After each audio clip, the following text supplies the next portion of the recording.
નામાંકન પત્રમાં મિલકત છુપાવીના પગલે ઉમરેઠના ધારાસભ્ય વિરુદ્ધ હાઈકોર્ટમાં રીટ પિટિશન દાખલ કરતા હાઈકોર્ટનું ધારાસભ્ય સહિત અન્યને તેડું.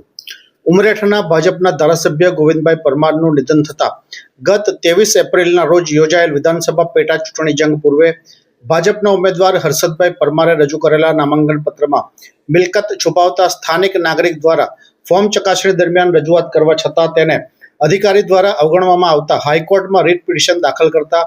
ગત રોજ હાઈકોર્ટ દ્વારા ભાજપના ધારાસભ્ય સહિત અન્ય અને આગામી 14મીના રોજ હાઈકોર્ટમાં હાજરનું તેડું આવતા પુનઃ સ્થાનિક રાજકારણ ગરમાવા પામ્યાનું જાણવા મળ્યું છે.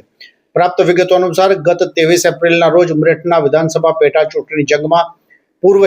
જંગ પૂર્વે નામાંકન પત્ર ભરવાની પ્રક્રિયા હાથ ધરવામાં આવતા ભાજપના ઉમેદવાર હર્ષદભાઈ પરમારે રજૂ કરેલા નામાંકન પત્રના સોગંદનામામાં પોતાની મિલકત છુપાવી હોવાના પુરાવા સાથે સ્થાનિક નાગરિક વિજય મકવાણાએ ફોર્મ ચકાસણી દરમિયાન સક્ષમ અધિકારી સમક્ષ રજૂઆત કરવા છતાં અધિકારી દ્વારા રજૂઆતની અવગણના કરતા વિજય મકવાણાએ હાઈકોર્ટમાં રીટ ઇલેક્શન પિટિશન નંબર 2/2026 દાખલ કરતા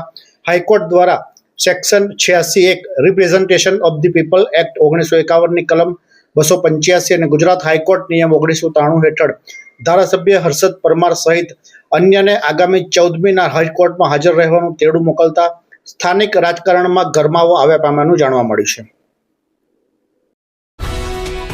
ये है हलचल टीवी नेटवर्क